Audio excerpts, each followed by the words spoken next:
Action at home. Do not merely think that you are going to become great. Think that you are great now. Do not think that you will begin to act in a great way at some future time. Begin now.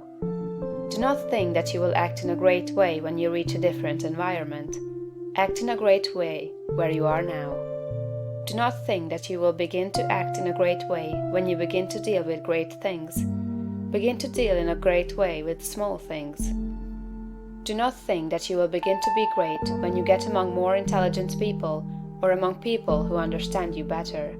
Begin now to deal in a great way with the people around you.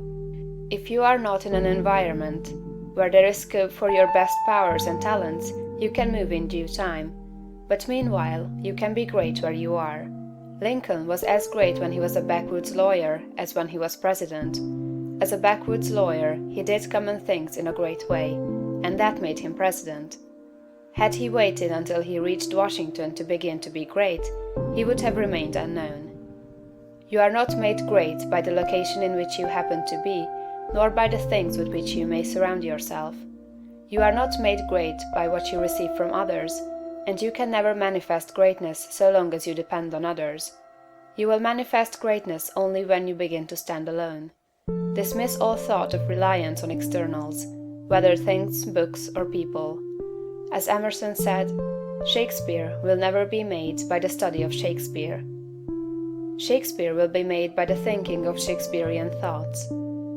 Never mind how the people around you, including those of your own household, may treat you.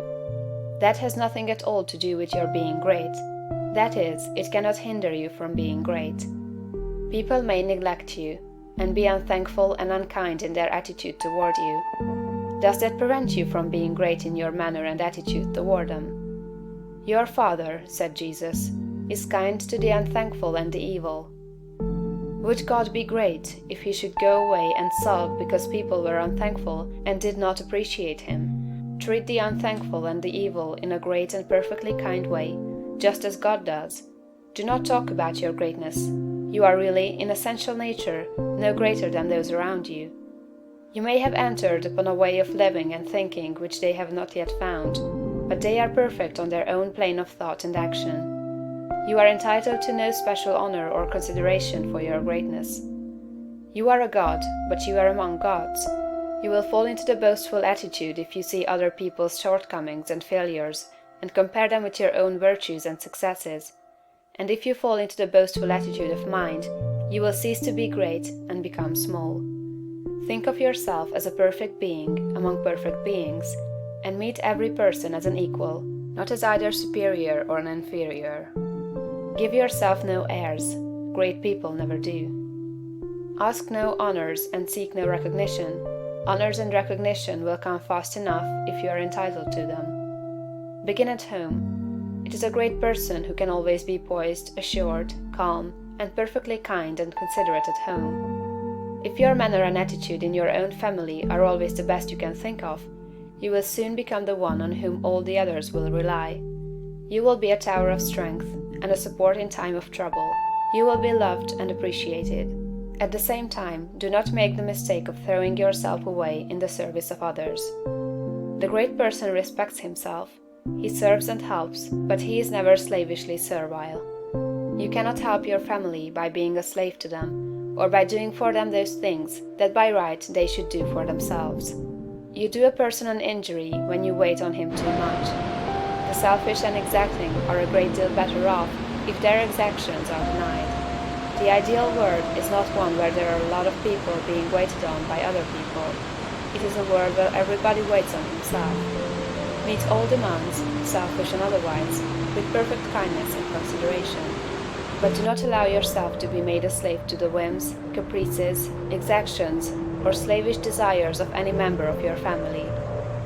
To do so is not great, and it works an injury to the other party. Do not become uneasy over the failures or mistakes of any member of your family, and feel that you must interfere.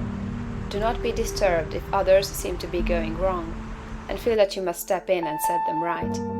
Remember that every person is perfect on his own plane. You cannot improve on the work of God. Do not meddle with the personal habits and practices of others, though they are your nearest and dearest. These things are none of your business. Nothing can be wrong but your own personal attitude. Make that right, and you will know that all else is right. You are a truly great soul when you can live with those who do things that you do not do, and yet refrain from either criticism or interference. Do the things that are right for you to do, and believe that every member of your family is doing the things that are right for him. Nothing is wrong with anybody or anything. Behold, it is all very good. Do not be enslaved by anyone else, but be just as careful that you do not enslave anyone else to your own notions of what is right. Think, and think deeply and continuously. Be perfect in your kindness and consideration. Let your attitude be that of a god among gods, and not that of a god among inferior beings. This is the way to be great in your own home. End of chapter 14.